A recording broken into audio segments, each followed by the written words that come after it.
गौरा धीरे धीरे शिव चरण दबावे लगली, भोला के जगावे लगली ना।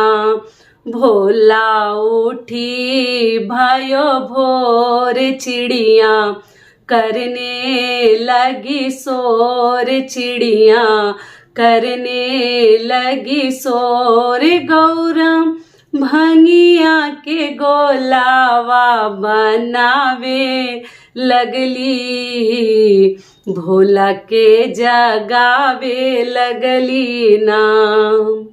नमस्कार दोस्तों, मैं हूं ममता तिवारी और आप सभी का स्वागत करती हूं मेरे चैनल ममताज वे में। कैसे हैं आप सब? तो ये बताने के लिए कमेंट बॉक्स में हर हर महादेव हमेशा की तरह जरूर लिखिए। तो चलिए दोस्तों, ये वीडियो बहुत अधिक महत्वपूर्ण है और बहुत सारे लोगों के जो कामना पूर्ण हुए हैं, तो आप लोग कमेंट्स तो बहुत सारे हैं, मैं इसे ऊपर लगा दूंगी, आप लोग चेकआउट कर लीजिएगा। और आप लोगों को बता दूं, आप लोग पूछे दीदी फल छोड़ने वाला उपाय क्या है, अच्छे से डिटेल में बताइएगा, क्योंकि बहुत सारे लोग मेरे चैनल पे कमेंट्स किए हैं, तो भी बताऊंगी। और साथ में क्या नियम विधि है, पूजा पहले कहाँ करें और घर में करें या मंदिर में करें, आप लोगों का ये भी सवाल है। और भी कई ऐसे महत्वपूर्ण बातें महाशिवरात्रि से जुड़े हुए आज हम इस वीडियो में जानेंगे, तो आप लोग बने रहिए मेरे साथ मेरे चैनल पर। अगर आपको मेरा वीडियो पसंद आता है तो प्लीज आप मेरे चैनल को सब्सक्राइब कर दीजिएगा, बेल आइकन को प्रेस कर दीजिएगा, जिससे कि मेरे वीडियो के नए नोटिफिकेशन आप सभी के पास सबसे पहले पहुंचे। तो चलिए शुरू करते हैं और सभी महत्वपूर्ण बातें जान लेते हैं। तो सबसे पहले दोस्तों आपको बता दूं कि इस साल 2024 में फाल्गुन माह के कृष्ण पक्ष की महाशिवरात्रि कब है? 8 मार्च को। दिन क्या है? शुक्रवार। शुक्रवार के दिन हमें महाशिवरात्रि का व्रत रखनी है। बहुत सारे वीडियोज डाल चुकी हूँ, आप लोग चैनल पे चेकआउट कर सकते हैं। सबसे पहला आप लोगों का महत्वपूर्ण सवाल है कि दीदी पहली बार ये व्रत उठा सकते हैं? तो जी बिल्कुल उठा सकते हैं। अब आपको जो है होलिका दहन का इस व्रत के लिए इंतजार नहीं करनी है, क्योंकि ये खुद ही बहुत पावन और पवित्र दिन है।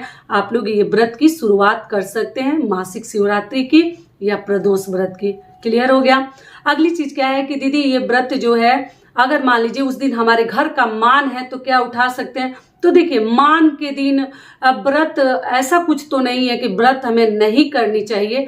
मान लीजिए कि आगे आपको गुरुवार का व्रत करना है, या आप शुक्रवार का कोई नया व्रत या मंगलवार का, इस प्रकार के व्रत आप लोग उठाना चाहते हैं तो आप लोग मान के दिन से ना उठाएं। लेकिन महाशिवरात्रि का अगर व्रत मान के दिन पड़ जाता है तो आप कर सकते हैं, ऐसा कुछ नहीं है। आप शिव जी पर भरोसा रखकर ये व्रत कर सकती हैं, कोई दिक्कत नहीं है। ये क्लियर हो गया। अगली चीज क्या है, आप लोगों का सवाल है, सुनते चलिए ध्यान से, कि दीदी पहले पूजा हमें कहाँ करनी चाहिए, घर में या मंदिर में? तो आपको बता दूं कि देखिए, मंदिरों में तो ऐसे बहुत अधिक भीड़ हो जाती है, तो आप घर में पूजा अगर चाहें तो करके भी मंदिर जा सकते हैं। मान लीजिए कि आपको ऑफिस जाना है, जल्दी से भगवान को मतलब 1 लोटा जल लेकर जाइए, अभिषेक करके तुरंत आकर हमें ऑफिस जाना है, या कोई जॉब करते हैं या हस्बैंड को जाना है, बच्चों को स्कूल जाना है, या कोई भी और कारण हो सकता है, तो आप घर का अगर पूजा नहीं कर पाती हैं तो मंदिर में भी कर लीजिएगा, तो आपके घर के देवी देवता नाराज नहीं होंगे। केवल ध्यान क्या रखनी है कि आप जो है अपने भगवान के जो बर्तन है उनको साफ करके जाइएगा, मंदिर को ऐसे पड़े मत रखिएगा। अगर हो सके तो घर में पूजा करके जाइए, लेकिन घर में पूजा करने में समय लग जाता है।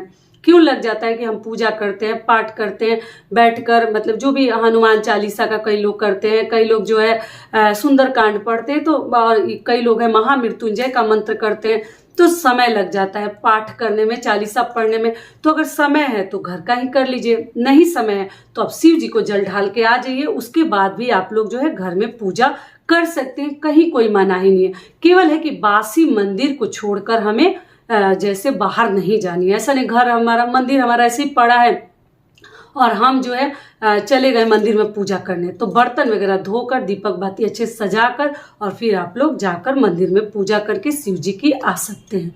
क्लियर हो गया? अगला आप लोगों का सवाल है, देखिए क्वेश्चन तो आप लोग बहुत अधिक पूछते हैं, तो ध्यान से सुना भी कीजिए। हर चीज देखिए मैं हर वीडियोज में बताई रहती हूँ, और जो भी डालती हूँ आप लोग तुरंत क्वेश्चन पूछने लगते हैं, सब कुछ बताई रहती हूँ। एक बार समय निकाल कर जरूर देखा कीजिए, तब आपके सभी सवालों के उत्तर जरूर मिल जाएंगे। क्लियर हो गया दीदी। अगर हम प्रदोष काल में चाहे तो क्या पूजा कर सकते हैं? शाम की आरती भगवान को करने से पहले क्या वस्त्र बदलनी है? तो जी, मान लीजिए आपको घर में आरती करनी है या मंदिर में आपको जानी है तो एक वस्त्र बदल दे, आपको स्नान करने की आवश्यकता नहीं है। आप केवल वस्त्र भी बदल कर शाम की आरती कर सकते हैं भगवान की, या मंदिर में जाकर जिनको प्रदोष काल में पूजा पाठ करनी है, या कई लोग सुबह पूजा कर लेते हैं, शाम को मंदिर में दीपक जलाने जाते हैं, प्रज्वलित करके रखने जाते हैं, तो भी आप लोग जो है जाकर करके आ सकती हैं। मंदिर आसपास है तो शाम को दीपक जलाने शिव मंदिर जरूर जाइए। ये क्लियर हो गया। अगला आप लोगों का सवाल है दीदी प्रेगनेंसी में क्या हम जो है ये व्रत कर सकते हैं? तो देखिए, शिव जी का व्रत है और उसमें भी ये फलाहारी व्रत है।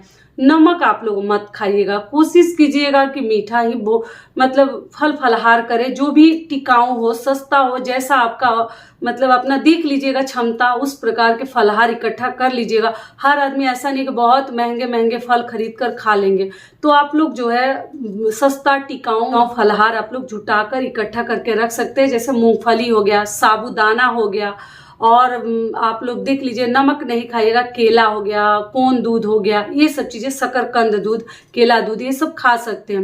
लेकिन आप लोगों का, कई लोगों का सवाल है कि दीदी क्या साबूदाना व्रत में खा सकते हैं? उसको फलाहारी कई लोग कहते हैं और कई लोग कहते हैं फलाहारी नहीं है। आप एक चीज ध्यान से सुनिएगा, कौन क्या कहता है वो सब हम लोग नहीं जानते, लेकिन फलाहार में तो मैं सबसे पहले साबूदाना ही खाती हूँ और मुझे बहुत पसंद है। और साबूदाना हम लोग एकदम बचपन से ही फलाहार के रूप में खाते आए हैं और वही खाते हैं। बाकी आपको अगर अनाज लगता है तो आप लोग देख लीजिएगा, लेकिन साबूदाना फलाहारी है। अब कौन क्या कहता है वो सब हम नहीं जानते। सस्ता अगर फलाहार आप चाहती हैं तो आप साबूदाना का खीर बनाकर, या आप लोग साबूदाना का जैसे ऐसे भी लोग खिचड़ी जैसा बना लेते हैं, नमक मत डालिएगा, मिर्ची वगैरह के साथ डालकर मूंगफली के साथ उसको बनाकर खा सकते हैं, ठीक है। लेकिन साबूदाना आज से बता दूं आपको फलाहारी है। अब जो लोगों की अपनी अपनी सोच है, आप लोग देख लीजिएगा। ये क्लियर हो गया। अगली चीज क्या है कि आप प्रेगनेंसी के लिए, तो देखिए, तो अगर फलाहार करके आप शिव जी के लिए व्रत रखना चाहती हैं तो आप रख सकती हैं, मैं मना बिल्कुल नहीं करूंगी। अगर मान लीजिए कि आपसे नहीं हो पाएगा, या मेडिसिन चल रहा है, या वीकनेस है, या कुछ भी है, प्रेगनेंसी में अपना देखभाल कैसे करें, इसके लिए भी आप लोग वीडियो पूछते हैं। देखिए, अभी याद आया तो मैं बता रही हूँ कि दीदी वीडियो अपलोड कीजिए। वीडियो डाल चुकी हूँ, वो वीडियो नीचे चला गया है, आप लोग ढूंढिएगा तो आपको मिल जाएगा। अपना ध्यान हमें कैसे रखनी चाहिए एक हेल्दी बच्चा पाने के लिए, तो आप लोग चेकआउट कीजिएगा। तो आपको बता दूं कि देखिए, तो आप चाहें तो व्रत भी रख सकती हैं, और अगर आप लोग चाहें तो केवल शिव जी की पूजा पाठ करके भी आप लोग जो है व्रत का संपूर्ण लाभ उठा सकते हैं। और आप पूछे हैं कि देखिए ध्यान क्या रखनी है, शिव जी की प्रतिमा फोटो है तो आप लोग घर में भी पूजा कर सकते हैं, या मंदिर में अगर प्रतिमा है तो कर सकते हैं। केवल ध्यान रखिएगा कि शिवलिंग को, हमारे घर जो नियम है वो मैं आपको बता रही हूँ, आप अपने घर का नियम देख लीजिएगा, मैं किसी को कुछ भी मना नहीं करती हूँ। तो शिवलिंग की पूजा गर्भ अवस्था में हम लोग नहीं करते हैं, हमारी तरफ किया ही नहीं जाता, स्पर्श नहीं किया जाता है। लेकिन फोटो प्रतिमा की पूजा शिव जी की हम करते हैं, लेकिन ऐसी अवस्था में हम लोग स्पर्श नहीं करते। अगर आपके यहाँ किया जाता है तो आप लोग खुशी मन से पूजा कीजिएगा, अभिषेक कीजिएगा। क्लियर हो गया। तो आप व्रत भी रख सकती हैं, या बिन व्रत रखे भी केवल पूजा पाठ कर सकती हैं। अब चलिए, सबसे आप लोगों का महत्वपूर्ण सवाल है कि दीदी फला, आप बोली थी एक फल छोड़ने के लिए, तो वो कैसे क्या करनी है। तो देखिए, वीडियो तो बड़ा हो जाएगा लेकिन समझाना पड़ेगा। और इससे पहले दोस्तों, अगर आप सभी को मेरा वीडियो पसंद आता है तो चैनल को पक्का सब्सक्राइब कर दीजिएगा और वीडियो को लाइक कर दीजिएगा, क्योंकि आपके एक लाइक से हमें बहुत अधिक हिम्मत और प्रेरणा मिलती है। तो जरूर कीजिएगा, केवल कमेंट्स करके क्वेश्चन का आंसर जान के मत जाइएगा, ठीक है। तो चलिए जान लेते हैं। तो बहुत सारे लोगों का, देखिए, एक सपना करके एक लड़की है, मैं यहाँ नाम लगा दूंगी, भूल गई हूँ, तो उनके भैया का बोल रहे दीदी आप मिलते तो मैं आपके चरणों पे पड़ जाती। बहुत सारी चीजें लिखी है, मैं यहाँ लिख के आपको डाल दूंगी, मतलब यहाँ कमेंट लगा दूंगी कि हमारे भैया IPS ऑफिसर बन गए हैं, आपके उपाय से दीदी हम धन्य हो गए हैं। बहुत कुछ मतलब मेरे बारे में लिखी है, और जो भी लोग लिखे हैं मैं यहाँ लगा दूंगी, आप लोग चेक कर लीजिएगा। तो आप, कई ऐसे लोग उस पर पूछे हैं कि दीदी वो कौन सा उपाय है। तो जो मेरे सब्सक्राइबर्स हैं, मेरे से पहले से जुड़े हैं, उनको तो ये उपाय मालूम है, लेकिन फिर भी जो नए हैं उनके लिए बता देती हूँ। और देखिए, मैं बहुत सारे उपाय, एक चीज़ आपको बताना चाहती हूँ, बहुत सारे उपाय तो नहीं बताती हूँ, कहाँ से उतना उपाय आएंगे, लेकिन घर परिवार में जो उपाय हम लोगों ने खुद आजमाया है, और ये फल वाला उपाय मैं झूठ नहीं बोलूँगी, मैंने भी ये उपाय किया था और मेरी भी मनोकामना पूर्ण हुई थी, शिव जी ने किया था। तो आप लोग भी करके देखिएगा। और जो उपाय जो है हम लोग आजमाए हैं, जो हमारा मनोकामना जो है पूर्ण हुआ है, वही मैं आपके साथ भी शेयर करती हूँ कि पंच की भलाई, उसके पीछे हमारी भी भलाई। तो इसलिए चाहती हूँ कि आपकी भलाई। लेकिन इधर इतना सब उपाय, इसके लिए दीदी बताइए, उसके लिए बताइए, तो मेरे पास उतना सब उपाय नहीं है। जो है मैं यूट्यूब पे बता चुकी हूँ। क्लियर हो गया? तो आपको बता दूं कि इसमें क्या करना है कि भगवान के सामने जब महाशिवरात्रि के दिन 8 मार्च को आप जाते हैं, तो शिव जी के सामने अभिषेक करते समय या प्रार्थना करते समय, प्रणाम करते समय, वहीं पर बैठकर आप मन में एक फूल लेकर संकल्प ले लीजिए कि हे शिव जी, मेरी ये मनोकामना, जिस भी इच्छा के लिए आप लोग करना चाहते हैं, पूर्ण हो जाएगा। तो मैं ये फल का ना, इस फल का जैसे मैं आज से त्याग करता हूँ, और मैं 1 साल तक ये फल नहीं खाऊंगा। तो फल में भी ऐसा सा फल मत खाइएगा जो साल में 1 बार भी नहीं खाते हैं, थोड़ा ठीक ठाक। तो उस बहन ने मेरे लिखा है, शायद अंगूर छोड़ी थी कि क्या, मैं तो देख लीजिएगा आप लोग। तो बहुत खुश है, वो बहुत खुश है, और उनके भैया IPS ऑफिसर बने हैं। इसके लिए तहे दिल से आपको पहले तो धन्यवाद कि आपने इतना मेरे लिए लिखा है, और भैया को भी ढेर सारी शुभकामनाएं और कॉन्ग्रेचुलेशंस मेरे तरफ से कह दीजिएगा। ये क्लियर हो गया। और तब आप भगवान के सामने बैठकर संकल्प ले लीजिएगा, हाथों में फूल लेकर, और आप लोग वो फल जो है, जो भी फल हो, सेव हो, केला हो, संतरा हो, जो भी आप देख लीजिए, अंगूर हो, मन में छोड़ दीजिएगा, मतलब मन में लेकर, और उस फल का उस दिन से त्याग कीजिएगा। तो आप लोग बहुत उस साल कमेंट्स किए थे कि दीदी क्या उस फल का चटनी नहीं खा सकते, जैम नहीं खा सकते, ये वो अचार नहीं खा सकते? बिल्कुल नहीं। जो फल आपने छोड़ दिया, उससे बनी हुई कोई भी चीजें आपको नहीं खानी है, इस बात का ध्यान रखिएगा।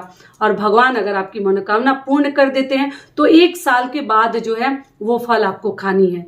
और अगर नहीं भी करते हैं तो 1 साल इंतजार कीजिएगा, उसके बाद ही आपको खानी है। तो कई ऐसे लोग लिखते हैं कि दीदी हमारी नहीं पूर्ण हुई। तो देखिए, जो तकदीर में लिख कर आ जाएगा ना, उसको भगवान ही अपूर्ण कर सकते हैं, उपाय नहीं कर पाएगा। तो ऐसे तो बहुत सारे लोगों की हुई है, तो मैं तो बहुत धन्य हो गई सुनकर। तो आप लोग देख लीजिएगा, ठीक है। लेकिन ये उपाय बहुत अधिक कारगर है, आप लोग करके देखिएगा। तो आशा करती हूँ सारी बातें आप लोगों को समझ में आ गई होगी। तो ये वीडियो मेरा यहीं तक का था, फिर मिलती हूँ एक नए वीडियो में। तब तक के लिए नमस्कार। स्वस्थ रहिए, सुरक्षित रहिए, और जहाँ कहीं भी रहिए खूब खुश रहिए। धन्यवाद।